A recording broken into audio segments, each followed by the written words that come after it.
What's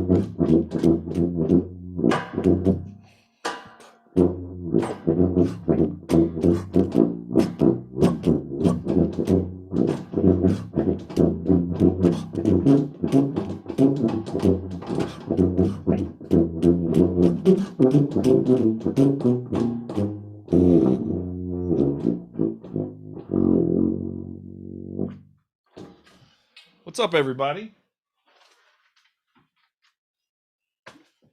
How's it going? Welcome to TEM Tuesday.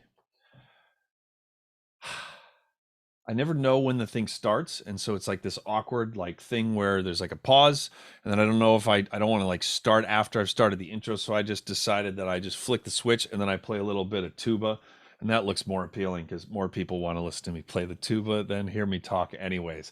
So this is all about being kind to yourself. And as I put in the description, I think that's something that all of us are good at, except for when we are not.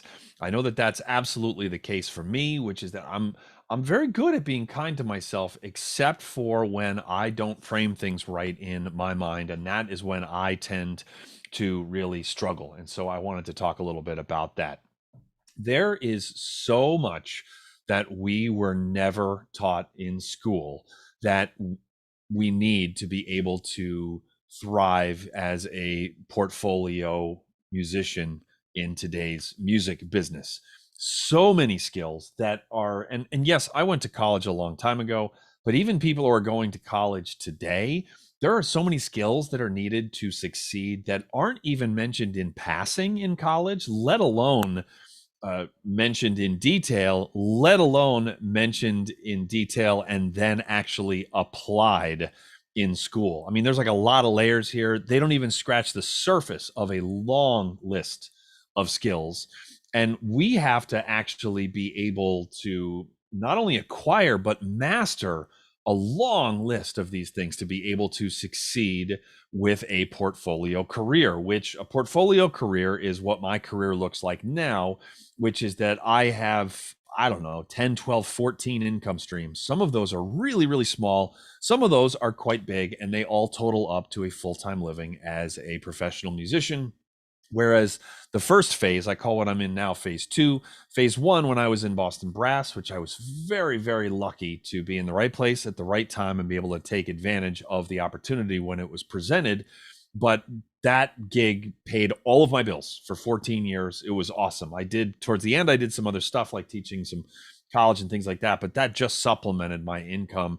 I had a full-time gig. That was awesome.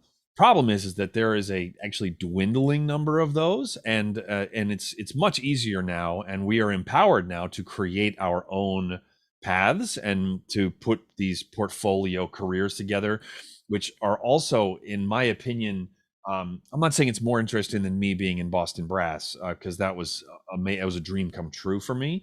But in a lot of ways, it can be more exciting than a getting chosen by a pre-existing group that you're not really in love with.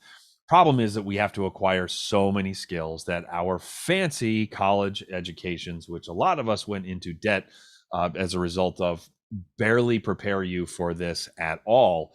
As a result, you need to be kind to yourself, because there is a long list of skills which are things that you did not need to be able to use or even know about to not only pass but thrive in high school. Same goes for undergrad, same goes for grad, same goes for even doctorate if you have 3 college degrees and you get spit out into the real world, capital R, capital W, at some point during your journey.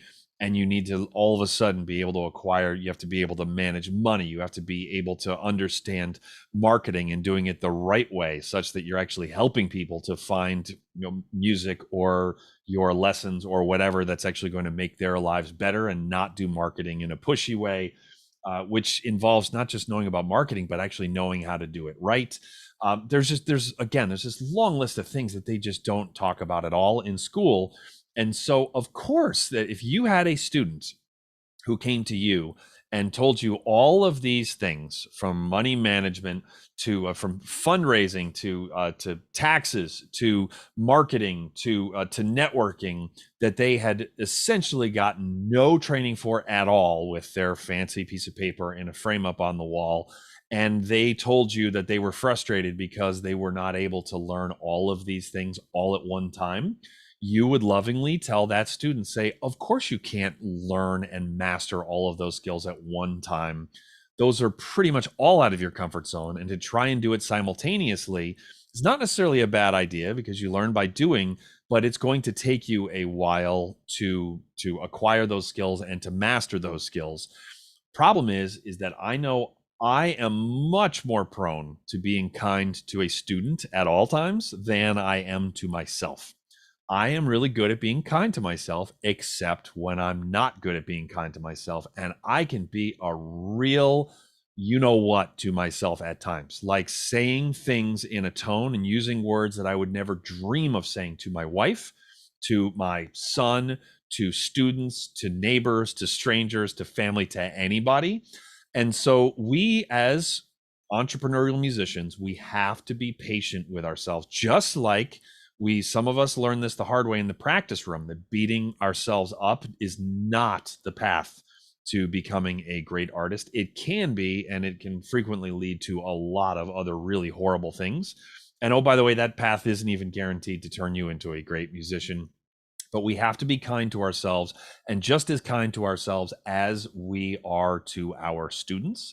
If you're not kind to your students, then you got bigger problems than I can help you with. But they used to call that old school. It's actually just being. I was going to use it. I'll just say a jerk. How about that? There's the non curse word equivalent. But the way that I need to be kind to myself is I need to keep a growth mindset, which is, of course, the belief that anyone can learn anything with applied practice. There's a really powerful trick, and it's just simply using the word yet, adding the word yet. I can't use Final Cut Pro yet. I don't know how to launch a podcast yet. I can't play the G above the staff at pianissimo yet. That word is very powerful, because saying I can't edit video is like, it sounds like a final verdict, and sometimes in the moment we can make those kind of verdicts to ourselves, and it's not helpful. So just adding the word yet means that we can't do it right now. This is not about being delusional about our current circumstances, about our current skill level, or about how far we have to go. It's this small thing, but it's keeping in mind that we can acquire any skill at all if we just have the patience, and we keep showing up, and we keep a growth mindset, and we are kind to ourselves. My son's class, his second grade class, is this very cool project where you can either make like a poster board about yourself, or you can make a movie. And he's interested in making a movie. And I don't know how to edit video really at all. Well, his date is February 14th. It happens to be Valentine's Day. I have decided that I am going to learn how to use Final Cut Pro, which I already own because I bought it with a suite. So I have the software, which is like really powerful video editing software. I've just like opened it once, and he wants to learn how to use it too. So I have set a deadline for myself of like a month and a half from now. I'm going to be able to use that software just enough to be able to put together show him how to put together a second grade video. But of course, I'm going to have patience with myself, because I don't know what the heck I'm doing. Problem is that sometimes I can treat things like money management, especially when I was younger, or fundraising, or taxes, or that kind of thing, where it just feels like I should be able to do this thing already. And when I can't do it, then I can beat myself up. But it's obvious when there's something as complex as a full powered video editor that I've never used before. It's like, of course I don't know what the hell I'm doing. And I hop on YouTube and I watch some videos, and then I start to learn, and I make mistakes. And then I learn shortcuts, and I ask people about it on Twitter, and then I get good at it, right? Maybe I pay somebody for a lesson to screen share and to show me how to do it. I just have to keep an eye out for those aspects of my portfolio career that I also have very little or no experience with, but that I feel like I should be able to do right away. That word should is always a trap for me. And I just have to use the word yet. And I have to say, I can't do this yet. I have to be as kind to myself as I am to a student. And that is how I advance things. So that's how we all advance things. And that's also how I keep my sanity, because there's a lot of things to juggle when you are, blazing your own trail in the music business today. It's never been a more exciting time in history to be a content creator. That's the good news, because the gatekeepers, I used to say they're gone. They're not gone. They're still there. They're just kind of stomping and snorting because people are going right around them. Anybody can record an album. Anyone can make a movie. Anyone can write and publish a book across the world. There's just a lot of skills that go with doing all of those things successfully, from a technical standpoint, from a distribution standpoint, from all of these things. And so we just have to be kind to ourselves, remain teachable, keep a growth mindset, and great things will come to pass over time. This was a really good reminder for me because, like I said, I'm kind to myself except for when I'm not. And I'll be real honest with you. I've done some beating myself up a little bit over the last few weeks on a few different fronts. And so this has been a good reminder to me. This is why I love doing stuff for TEM coaching. It's amazing when I work with a TEM coaching client, I always leave better than when I came in. Maybe none of them get anything out of it, but I do. And I don't just mean getting paid. And no, I wouldn't do it if nobody got anything out of it. I just know that I always leave with like a clearer sense of my path forward, which is like one of the gifts of, of working with other people. Thank you so much for checking this out, and for subscribing to the YouTube channel, and or if you're watching this on Facebook or wherever. And I hope you have a great week, and I'll see you again next Tuesday.